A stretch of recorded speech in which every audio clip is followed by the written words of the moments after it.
Hey, what's poppin', sexies? It's your boy here, and we're back for some more Fae. And I just turned the game on this morning, and we got this notification in the bulletin board for some Black Friday events. So it looks like there's going to be a couple of orb sales with some premium units included. And then we also have this double Special Heroes banner down here. So we're going to talk about all of that stuff, and I guess we can start by talking about the Black Friday deals, and then we'll talk about the banner right after. So we head over to the shop, and we got quite a couple of deals here, actually. So let's look at them one by one, starting with this one over here. So you get 2 buys of this. You can buy it twice, and it's $4 for 12 orbs, which is a pretty good value. Typically, what we see is every 2 orbs is roughly $1. If we go over to the regular purchase orb packs, and you'll see like 50 orbs right there for $26.99. That's just about 2 orbs per dollar. So with this deal, you're getting 3 orbs per dollar, which is definitely a little bit better. Although it's not really enough orbs to be a significant enough of a difference. You're only going to be able to get 24 orbs from this. So it's not a bad pack. Definitely one of the better ones out of this batch, I would say. Alright, then we have this pack over here, which is going to be giving us a first summon ticket for the double special banner. I'm not really too impressed by that banner. I'm just going to give you guys a little bit of a spoiler warning. So I would say don't buy this one. If you're going to buy any of these packs, this is definitely not one of the ones to go for. It's $24 and you're getting 48 orbs. So again, we're seeing the 2 orbs per dollar ratio from money to orbs.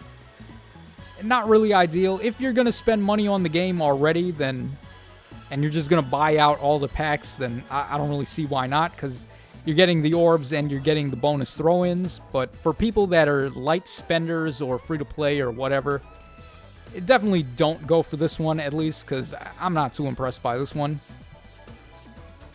Alright, over here, this is actually the pack that I would say is the best of the bunch. So for $40, we're getting 77 orbs. That's already the pack that most people tend to buy, which is the second to last one on this list over here. Usually if I'm buying orbs, that's the pack that I go for. And on top of that, we're getting 10,000 hero feathers, which is nice. You can buy this twice, so that's a free unit a free unit upgraded from level 4 to level 5. And we're getting this unit as well each time we purchase it. So 2 copies of the Milk Truck herself, Duo Byleth. Still a really well-rounded unit. Holds up so well even so long after they released. Great weapon. They come with Ruptured Sky, which is still very rare and hard to come by. And Attack and Speed Push 4, which I would say is, even to this day, the best and most consistent of the Attack and Speed A-slot passives. I know we've gotten ideals and catches, but I still think push 4s are the best. Yeah, double chill, no one cares, and then ground orders. We used to care about that, but not so much anymore with Bride Catria. So, yeah, I mean, you can't really go wrong with this orb pack. I would say if you're going to buy any of them, if you're a light spender, then maybe go for this one. And then finally, we have the Tacho pack, which I would call it, because you're getting a copy of Legendary Crom on this one. Now, the reason why it's the Tacho pack is because of this right here. It was like so obviously made because they want me to buy it. So, +9 Legendary Crom. Insys, you sly dogs. I bet you guys were watching the Rival Bromains where I clapped up some people in there with this Legendary Crom. But man, do I actually want to buy that pack though? It's $75, which is a little more than I like to spend on one pack. So I don't know. I have to think about it. It would be nice to just get this guy done and over with, but we still have 27 days to think about it. So I think I will weigh my options on whether or not I want to go for it, but this is definitely going to be the best way for me to +10 him, because 143 orbs. I could spend that on a legendary banner with triple color sharing, and I'm probably not even going to get a copy of this guy. So this is probably my best chance to get him done. We're also getting 120 Dragon Flowers for infantry, which is good. Infantry flowers are the most useful. And a Water Blessing, of course, because we're getting this guy. So I would say most people probably don't want to get this pack, except unless you're like me and you got the guy at +9. Then it's a little more enticing, but the price tag for the amount of orbs and this unit too, he's kind of old now, even though he's still good with his reposition plus a second action assist. So he's good, but like, I don't know if you want to go for him anymore. Certainly not for 75 bucks. I would say this is probably the pack you want. And if you're a really, really light spender, then maybe this one. So that covers us for the sale packs. Now let's go ahead and take a look at this banner over here. So double special banner. Like I said before, I'm not really impressed by this one at all. Compared to the last couple of them, I feel like this one has been like really bottom of the barrel compared to those. Like the other ones had some crazy color sharing, crazy units with insane fodder and stuff like that, like save skills and what have you. Whereas this banner, I feel like there's not even a single unit on this entire banner that's a must-have. So definitely, let's not beat around the bush. The best unit on this banner is this one right here. So the Harmonized Kata and Plumeria. I actually did a top 10 units in Aether Raids video not too long ago with Promise and Levin. And I did actually have this unit in my top 10 as an honorable mention. So they are definitely a force to be reckoned with. Their weapon is just out of control with built-in Kanto and effective damage against literally everything. So they're nuts. They're really good. I love using them in Aether Raid's offense. And what I really like the most about them is this harmonized skill. So I would say they have the best harmonized skill in the game with the 2-range dancing to allies from the same games. And Plumeria is a lucky girl from Fire Emblem Heroes. So you're free to use this harmonized skill to refresh any of the Book 4 dancers pretty much. And all of them being mythic heroes, it really works out pretty well, especially on offense teams. So I do love this unit a lot, but I would not say they are a must-have. They're color sharing with this Inigo over here. Never really been a fan of Inigo myself, but I get that he's a really popular character, so there is that, I guess. His weapon was good, but I think the ninja bow that we got from Shinin is definitely better. Double Rally Plus is okay. We got Green Dual Flying 4, which is okay. I'm not really a fan of Dual 4s at all. Never have been, but we're recently started to get the 185 scoring bin available for free-to-play now. Units like Tanith and Marcia, also the Ninja Shamir, all can score 185 naturally.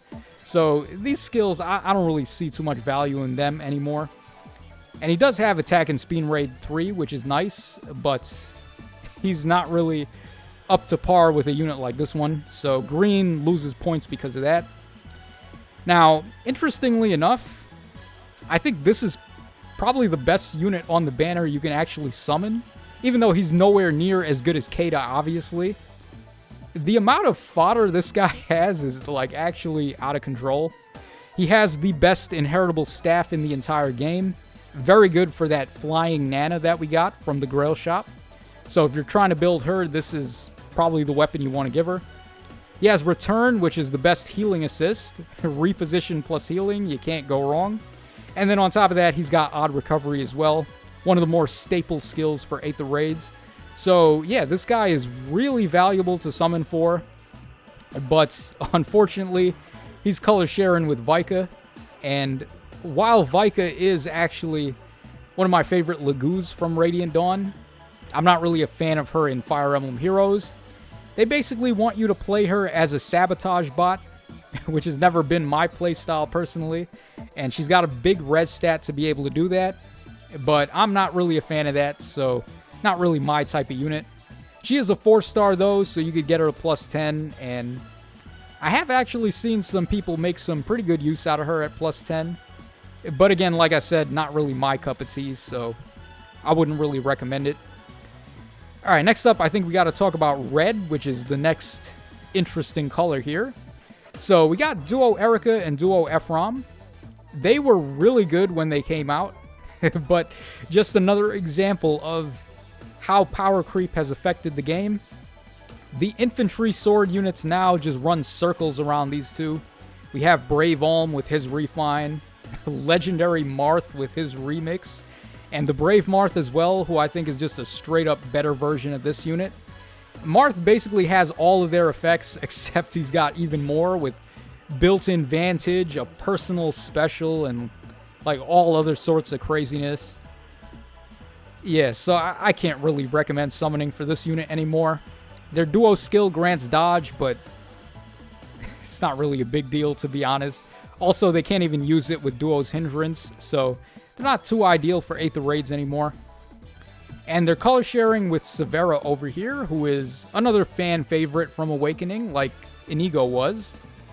But she is not competing with the top tier Cavalry Red Tomes. We have Duo Lif, who's just straight up better. And Duo Lif is bulkier as well. That guy is a monster on defense. And then we have Legendary Lilina as well with her her pre-charged AoE and then her big damage numbers. She's just better as well.